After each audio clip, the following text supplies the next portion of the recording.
Hello, welcome to this episode of PECS and Politics. Now, I cannot remember what number this is. It doesn't really matter. But what I do know is that lots of things have happened since I recorded the last episode of PECS and Politics. It's been months. I think it may have even been before Christmas. I can't remember. But certainly, if it was before Christmas, we've seen a new year. Hello, welcome to 2020, everybody. What a great year it's been so far.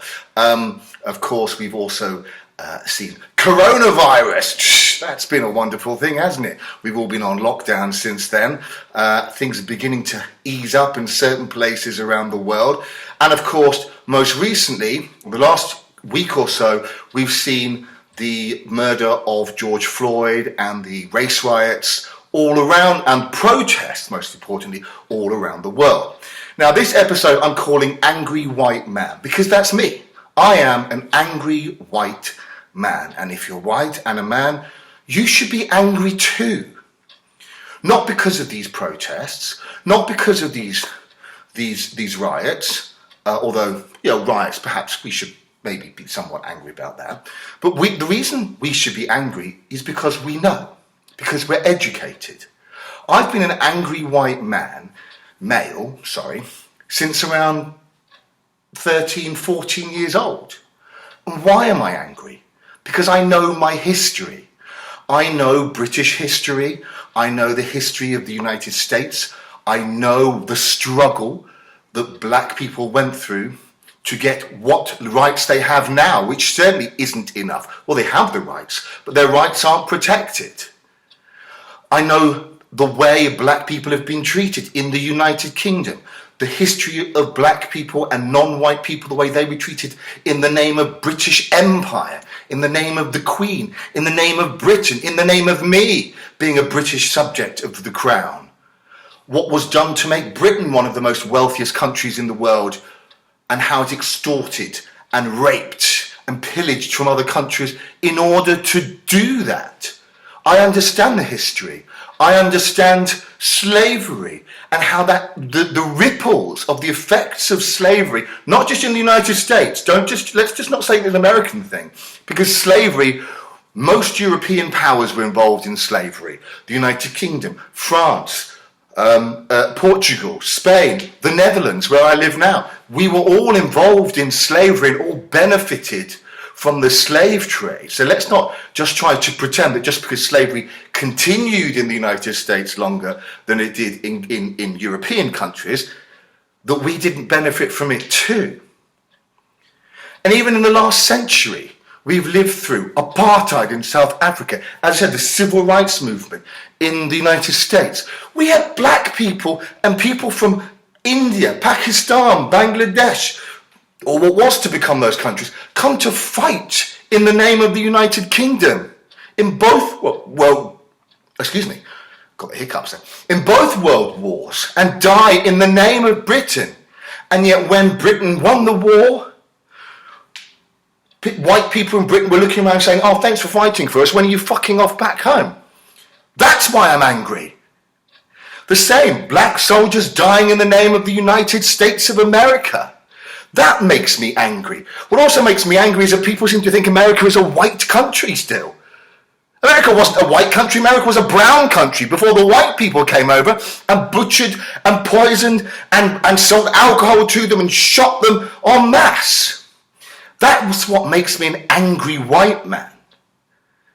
What makes me an angry white man today is also that we still have idiots who are white, predominantly, but don't get me wrong, there are racists in every race.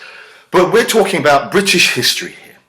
And predominantly in the United Kingdom, it's a white country. It is. By sheer numbers, there are more white people than any other ethnicity or colour in the United Kingdom. And what makes me angry is that we still have an education system which doesn't educate people in their own history. Because if you were educated properly, you would also be an angry white man. And anger is good. Depends how you manifest itself. Something's not going out there punching other people in the face. Listen, as I said, I've been angry since my teen years, but I don't go out there punching other white British people in the face. Because I know we as individuals are not responsible. But I'm angry about the history that hasn't been addressed, that doesn't, and that it's not being educated still in our schools. So we still have an education system that produces ignorant, bigoted, racist people who still carry on a view thinking that British is best, British Empire is good, and who don't understand how those systems worked to carry on, to perpetuate a system that still has that mentality. British is best, the rest are beneath, we are better, they are worse, we are more superior, they are inferior. That is a mentality that still perpetuates. But as I say, today there's one specific thing I did want to talk about which angered me. But as a result of people being uneducated, as a result of people being stupid about this issue. Now, George Floyd was murdered, right? And this is, what particularly is angering me is this George Floyd and the English people are going, but people didn't give a damn about Lee Rigby being murdered, didn't they? They weren't protesting when Lee Rigby was murdered. No, you fucking moron, there wasn't. And let me explain why. Of course people were angry, but there weren't global protests and there weren't riots, no. And this is why. Let me explain to you. Are you listening carefully? Because you clearly missed a few lessons in primary school. Because most primary school children will be able to know the difference. And the difference is, George Floyd, he was held down, restrained, at the neck. The coroner reported he was asphyxiated. It's possible there may have been drugs in his system that may have also contributed to his death, but the coroner concluded that but for the fact, as Judge Judy would say, but for the fact that he was held down for 7 to 8 minutes, restrained, his airways blocked, having a leg on his neck, but for the fact that that was done to him, he would not have died. Now, the important fact is, who was the person doing it to him? It was a police officer. The police officer happened to be a white officer. And there were 3 other officers watching while this happened and doing nothing. George Floyd was unarmed. At the time that he was restrained, he wasn't threatening anybody. He was lying on his front. His arms could easily have been cuffed. This was not done. This was a failure by an officer of the law, a representative of the state, neglecting somebody in their care, somebody who happened to be black. Now, do we know that he did it to him because he was black? We don't. But what we do know is disproportionate amounts of black people die in police custody or at the hands of the police in the United States, as also they do in the United Kingdom. When we say disproportionate, what we mean is more people, a higher percentage of people than are represented in the community at large. We also know that a disproportionate amount of black people are found guilty of crimes, are in prisons in the United States. And why is that? That's all for a whole multiple number of reasons. Yes, many of them are guilty of the crimes. Why are they committing crimes? Because many of them are in desperate, impoverished situations. Why are they in impoverished situations? Because they were released decades ago, supposedly, from a system of slavery, but they were still often released into a system of segregation, where they were prevented from doing certain work, getting certain jobs, being able to earn a decent income, so they could only live in the poor parts of town. You need to understand this. It is a whole state, a whole system that was built around putting black people down. And now the death of a black man at the hands of a police officer, whether or not it was race related or motivated by race, is still entirely unjust, because the role of the police is to serve and protect. Yes, there have been other people being killed at the hands of police, and sometimes justifiably, if they prove to be a threat to that police officer. In this instance, they didn't. So questions are raised further. So let me just say that again. George Floyd was killed at the hands of a police officer whose job is to serve and protect.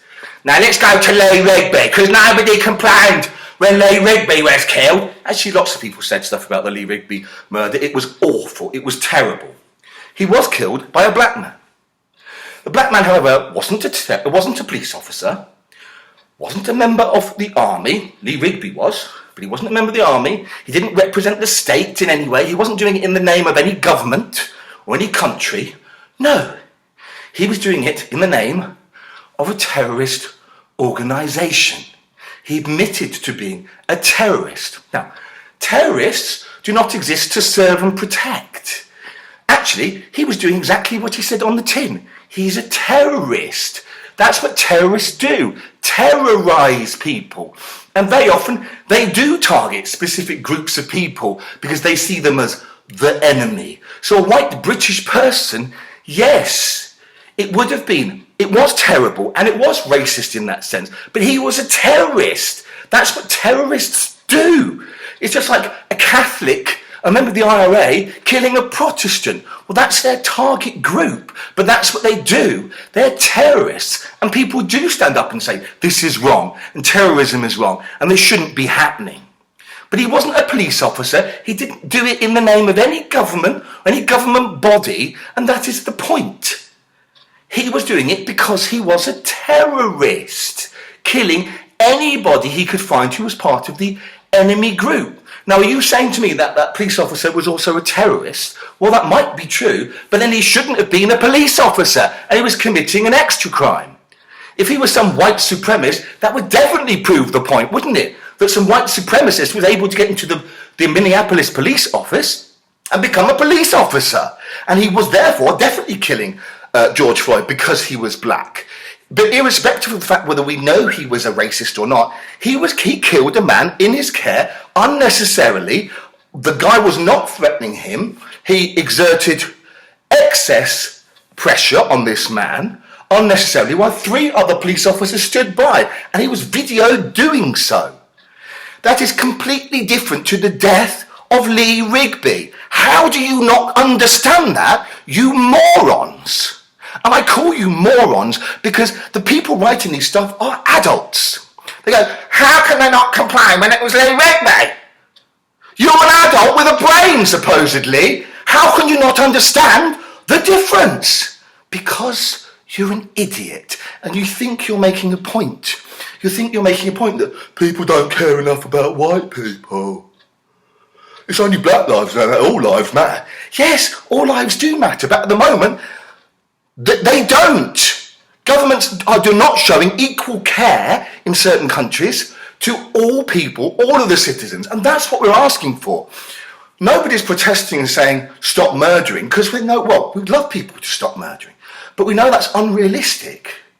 We're not even saying stop being racist, even though that would also be wonderful as well, because we know that's probably unrealistic because there'll still be bigoted idiots like you writing stuff about Lee Rigby who will exist. But the least we as citizens can expect is that our governments, that our police officers, that those people who represent the state can treat all citizens equally, irrespective of their ethnicity. We can expect that at least those parts of society will not be racist and be dictated by racist policies. That's the least we could hope. Of course, it's a bit difficult to see how that can happen when both the United Kingdom and the United States are run by narcissists who do express or have expressed racist and violent, aggressive views. So, unreasonable, but that's what we expect. That is not unreasonable. I think I've made my point. I'm going to change nobody's mind, and yes, I'm an angry white man. If I can live every day with the reality of the past, of the history, which is gruesome, which is evil, which is horrible, which is barbaric, and look at that, read that, and get angry about it, you should too. And why should I have to live with that anger and you shouldn't? Just because you don't want to learn? Well, you should learn. And the anger inside you should help motivate you to want to make things better, because you're not angry enough at the moment. And you're not angry enough, and that's why you're doing nothing. That's why you're hiding your face. I don't want to know. The least I know, the better. well, that makes you just as bad as the people committing the racist acts. Know, educate, get angry, try and make a change. Do what you can. Don't just stand by and do nothing. Thank you for watching another episode of PECS and Politics. Keep smiling, but stay angry.